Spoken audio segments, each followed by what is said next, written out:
Hey Jean, franchement, là, il faut que je lui dise que ce thème d'ouverture des grands titres de l'actualité, là, ça fait là, le grand réseau américain. Là. Ouais, mais... CMA-TV. Ce que tu sais pas, c'est que c'est Jean personnellement qui l'a composé. Bon. Ah oui, OK.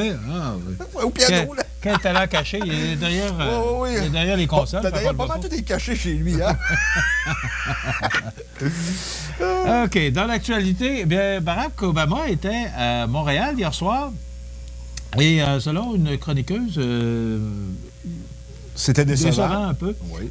Il semblerait là, qu'il était écrasé dans son fauteuil. Là, puis il était un non, peu, mais je sais bien, mais un peu nonchalant. les gens s'attendaient à quoi? C'est pas une rockstar non plus. Il n'était pas mais pour faire non plus des... C'est un ex-président des États-Unis. Oui, mais c'est justement... Mais tu voulais quoi, là? Une séance de pète en dessous du bras? Tu sais, je veux dire, Non, mais tu comprends, qu'est-ce que tu voulais qu'il fasse? C'était pas un parler. Il venait parler de son expérience. Et ça, c'était intéressant. Mais... je sais pas. Moi, ça dépend des attentes que tu as. Attends un petit peu, c'est Mme Josée Legault. Oui, tout à fait. Qui dit que soirée décevante. Et ça m'amène à te parler Obama, Trudeau et l'électeur. Oui, une chronique de Mario Dumont ce matin. Mario Dumont. Oui, oui, j'aime bien Mario Dumont. J'aime ses commentaires. C'est un ex-politicien. Alors, il connaît... Il y a une expérience que pas beaucoup de monde a. Hein? Oui. Et il mentionne que le fait que M. Obama ait supporté l'élection de M. Trudeau, ça a pu donner un coup de main à... Oui. Tu te souviens ce que j'avais dit? Ça a changé l'allure de la campagne. Absolument, mais tu te souviens ce que j'avais dit à ce sujet-là, que ça avait réellement aidé, que ça tombait du ciel pour les libéraux. Et c'est possiblement ça qui a fait en sorte qu'on ait un gouvernement minoritaire assez fort dans les circonstances. Et ça appelait également au vote stratégique.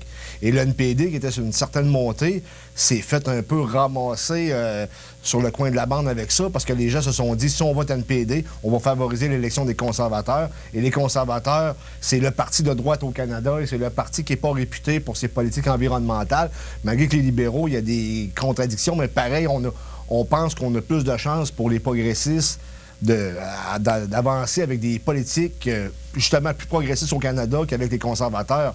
Donc, ça a très bien fonctionné. La stratégie a fonctionné parce que ça n'allait pas très bien à la fin pour les libéraux. Et l'effet que ça a eu, ça a regaillardit le chef Trudeau parce qu'à la fin, tu le voyais, tu le sentais qu'il était plus en contrôle. Ça l'a remis en confiance. Tout à fait. L'effet sur les troupes a été super, les troupes. Parce que quand le chef va bien, le reste va bien. Puis, ça a emmené également, comme je l'ai dit précédemment, au vote stratégique. Et ça a été un succès, cet appui-là. Je veux parler de l'annonce hier du départ de Mireille Thibault. Oui. La directrice générale de la Chambre de commerce qui de avait remplacé Sonia Thibault. On sait que ce soir, c'est le cocktail Prestige Le Jardin. Je suis un peu surpris qu'on annonce ça la veille du cocktail. J'aurais pensé qu'on aurait annoncé ça le lendemain, le lundi. Mais je suis surpris qu'on annonce ça. Oui, je comprends ton point de vue. Hier, parce que me semble que là, c'est la fête. On récompense des gens ce soir. Mireille a fait de l'excellent travail, il faut le souligner. Là. Sonia Godbout, qui était là auparavant, ces deux femmes-là ont fait un travail extraordinaire à la Chambre de commerce. Dans les circonstances, oui. Et il faut le mentionner. Parce que c'est pas facile. C'est pas facile parce qu'il n'y a pas de subvention. Il y a les seules entrées d'argent qu'il y a à la Chambre de commerce. C'est les activités qui font. C'est les activités. Oui. C'est la cotisation annuelle pour les membres. Il n'y a pas d'autre chose. Il n'y a pas d'autre argent. Donc, c'est toujours difficile de trouver du personnel compétent parce qu'il faut payer et on n'a pas d'argent. Donc, Mireille qui quitte. Et je suis juste surpris. D'abord, je suis surpris après 1 an, mais je suis surpris aussi de la voir partir la veille du cocktail. Je veux dire, sans tomber dans... Je dirais dans les hypothèses qu'on ne connaît pas en réalité, peut-être qu'elle a eu une opportunité. Non, ça c'est correct. C'est de l'annoncer la veille du cocktail. Oui, mais en même temps, je veux dire, comment je te dirais? Oui, tu as raison. C'est une fête ce soir. Oui, je sais, mais en même temps, elle est directrice de la Chambre de commerce et non première ministre du Québec. Oui, je veux dire, tu comprends... Bien sûr. Bon. Peut-être qu'elle sera première ministre du Québec. Peut-être un jour, je lui souhaite. On sait qu'elle est intéressée par la mairie. Elle était intéressée par la mairie de Montmagny. Est-ce qu'elle sera là dans 2 ans? Ça reste à voir. Ça lui appartient, mais elle est légitime de... Oui. Bravo, Mireille. Moi, je tiens à le mentionner. Oui, tout à fait, oui. De l'excellent travail à la Chambre de commerce de Montmagny. Je l'ai dit. Maintenant, on parle des lumières du pont. Oui, bien, les lumières du pont, écoute, je le savais même pas, mais c'était dans l'air. Excuse, on va juste remettre les gens dans le contexte. Parce que Montmagny avait l'intention d'illuminer les 3 ponts qui sont à Montmagny, Pont-Rivard, Boulanger et... mais les trois ponts de... Jean, Henno, Prévost. Du circuit des trois ponts, du moins, là, il y a trois ponts. On voulait l'éclairer justement pour laisser un legs lumineux pour les générations futures dans le cadre du 375e. Excuse-moi. Prévost, là, c'est celui, le poteau Patricia, le très célèbre poteau Patricia à Montmagny, c'est celui qui mène vers Saint-Mathieu, là, tout près de l'église Saint-Mathieu. Alors ça, c'est le pont Prévost. Oui.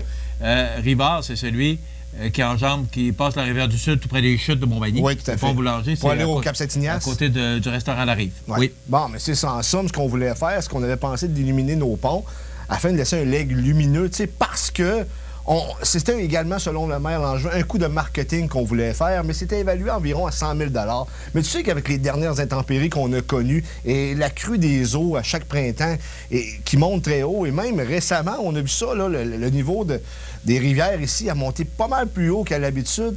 Et on se dit, c'est-tu vraiment prudent d'investir 100 000 $ et qu'à la première crue des eaux, notre investissement parte au fleuve Saint-Laurent? C'est ça un peu l'idée du conseil de ville. Donc, on va peut-être travailler sur d'autres projets. Là, tu comprends que sur les réseaux sociaux, il y a des gens encore qui disent, bon, on devrait mettre ça sur l'asphalte. Oui, hey, on a un budget, il faut s'occuper un peu de tout. Mais on ne peut pas juste s'occuper par avoir de l'asphalte digne des stationnements. Le maire expliquait hier, José, c'est que la ville de Montmagny a un budget pour l'entretien des routes. Oui, tout à fait. Qui est l'opération de la ville. Oui. Et a un budget d'immobilisation. Oui. OK? Parce qu'on parlait là, du centre d'immigration. Donc, elle a un budget pour les immobilisations. À un moment donné, la ville ne peut pas rester là et dire on va juste faire réparer nos routes. Ben non, mais c'est ça, parce qu'il faut comprendre la conjoncture économique, géographique et tout le reste. C'est qu'on vit une pénurie de main-d'œuvre, il faut être attractif. Et on se bat avec les autres municipalités limitrophes. Et en plus, nous, on reste à côté de deux géants qui est Lévis et Québec. Donc, il faut être attractif, il faut emmener quelque chose. Et on parle également peut-être d'un centre sportif, c'est dans l'air. Peut-être qu'il serait, on dit bien peut-être qu'il serait greffé à l'école Louis-Jacques Cazot, mais on est vraiment dans les premiers balbutiements. Oui, là, c'est vraiment... Vraiment dans les premiers balbutiements, mais ce qui est important également, je ne l'ai pas dit dans ma nouvelle, tu sais qu'il y a eu une sortie du du président de la Chambre de commerce récemment, M. Corriveau, au sujet d'un centre sportif à Montmagny.